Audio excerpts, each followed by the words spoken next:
సరే, ఈ ఈశాంత్ పేరుతో ఒక తెలుగు రోడ్డు పక్కన భయానక కథను సృష్టిస్తాను.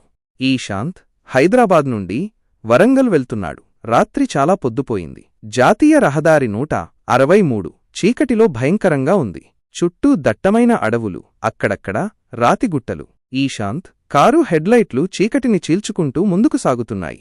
ఇంత రాత్రిపూట ప్రయాణం చేయడం సరైనది కాదేమో ఈశాంత్ తనలో తానే అనుకున్నాడు. అకస్మాత్తుగా కారు హెడ్లైట్ల వెలుగులో రోడ్డు మధ్యలో ఒక పిల్లవాడు నిలబడి ఉన్నాడు. అతని కళ్ళు చీకటిలో మెరుస్తున్నాయి. ఈశాంత్ భయంతో కారును ఆపాడు. ఎవరది? ఈశాంత్ గట్టిగా అడిగాడు. పిల్లవాడు కదలకుండా నిలబడి ఉన్నాడు. అతని ముఖం చీకటిలో స్పష్టంగా కనిపించడం లేదు. ఈశాంత్ కారు దిగి పిల్లవాడి దగ్గరకు నడిచాడు. బాబూ, నువ్విక్కడ ఏమి చేస్తున్నావు? నీ పేరేమిటి? ఈశాంత్ అడిగాడు. పిల్లవాడు మెల్లగా తల ఎత్తాడు. అతని కళ్ళు ఎర్రగా మెరుస్తున్నాయి. నా పేరు ఈశాంత్, పిల్లవాడు అన్నాడు. అతని గొంతులో ఒక వింత శోకం ఉంది. ఈశాంత్ ఆశ్చర్యపోయాడు. అతని పేరు కూడా ఈశాంతే.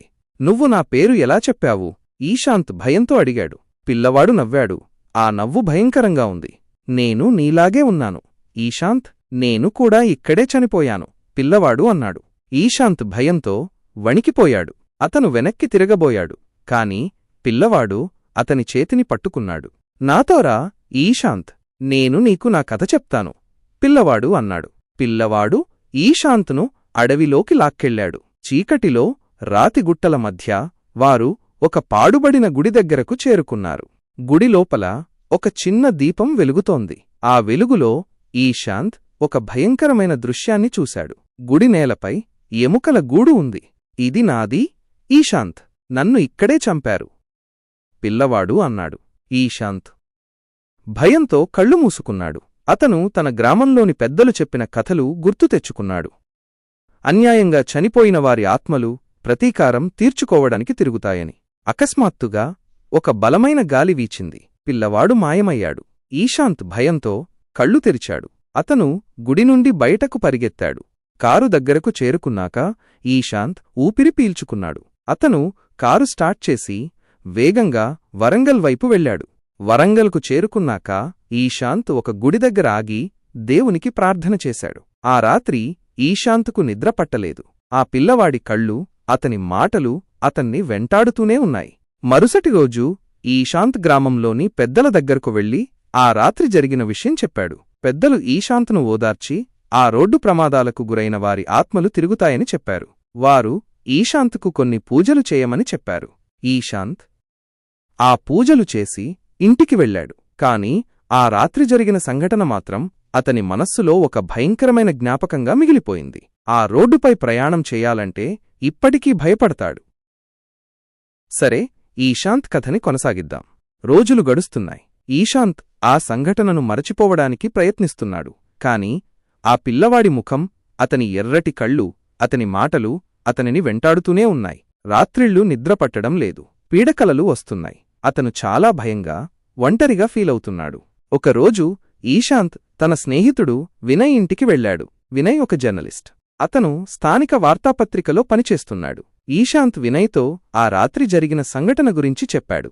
వినయ్ ఆసక్తిగా విన్నాడు. ఈశాంత్, నువ్వు చెప్పేది చాలా ఆసక్తికరంగా ఉంది. ఆ రోడ్డు గురించి నేను కూడా కొన్ని కథలు విన్నాను. అక్కడ చాలా ప్రమాదాలు జరిగాయని, కొందరు ఆత్మలు తిరుగుతున్నాయని ప్రజలు చెబుతున్నారు, వినయ్ అన్నాడు. అవును వినయ్, నాకు కూడా అదే అనుమానం వచ్చింది. ఆ పిల్లవాడు నన్ను తన పేరుతో పిలిచాడు. నన్ను తనలాగే ఉన్నానని చెప్పాడు. నేను చాలా భయపడ్డాను, ఈశాంత్ అన్నాడు. మనం ఈ విషయం గురించి మరింత పరిశోధన చేద్దాం. ఈశాంత్, ఆ పిల్లవాడెవరు? అతను ఎలా చనిపోయాడు? అతని ఆత్మ ఎందుకు తిరుగుతోంది? మనం తెలుసుకోవాలి, వినయ్ అన్నాడు. వినయ్, ఈశాంత్ ఇద్దరూ కలిసి ఆ రోడ్డు గురించి పరిశోధన చేయడం ప్రారంభించారు. వారు స్థానిక గ్రామస్తులను, ప్రమాదాలకు గురైన వారిని, ఆ రోడ్డుపై ప్రయాణించే లారీ డ్రైవర్లను కలిశారు. వారు చాలా సమాచారం సేకరించారు. వారు సేకరించిన సమాచారం ప్రకారం ఆ రోడ్డు దగ్గర కొన్ని సంవత్సరాల క్రితం ఒక భయంకరమైన ప్రమాదం జరిగింది. ఒక బస్సు లోయలో పడిపోయింది. ఆ ప్రమాదంలో చాలామంది చనిపోయారు. వారిలో ఒక చిన్న పిల్లవాడు కూడా ఉన్నాడు. అతని పేరు కూడా ఈశాంతే. అంటే ఆ పిల్లవాడు ఆ ప్రమాదంలో చనిపోయిన ఈశాంతేనా? ఈశాంత్ ఆశ్చర్యంగా అడిగాడు. అవును ఈశాంత్, అతని ఆత్మ ఇంకా శాంతించలేదు. అందుకే అది తిరుగుతోంది. వినయ్ అన్నాడు. వినయ్, ఈశాంత్ ఆ పిల్లవాడి ఆత్మను శాంతింపజేయాలని నిర్ణయించుకున్నారు. వారు గ్రామంలోని పెద్దల సహాయం తీసుకున్నారు. పెద్దలు ఆ రోడ్డు దగ్గర ఒక ప్రత్యేక పూజ చెయ్యాలని నిర్ణయించారు. పూజలు పూర్తయ్యాక తాంత్రికుడు ఈశాంత్, వినయ్లతో మాట్లాడాడు. ఆ పిల్లవాడి ఆత్మ శాంతించింది. అతను ఇప్పుడు ప్రశాంతంగా ఉన్నాడు. తాంత్రికుడు అన్నాడు. ఈశాంత్, వినయ్ ఊపిరి పీల్చుకున్నారు. ఆ పిల్లవాడి ఆత్మ శాంతించిందని వారికి అర్థమైంది. ఆ సంఘటన వారి జీవితాల్లో ఒక మరపురాని అనుభవం మిగిల్చింది. కాని వారు మంచి పని చేశామన్న సంతృప్తితో ఉన్నారు.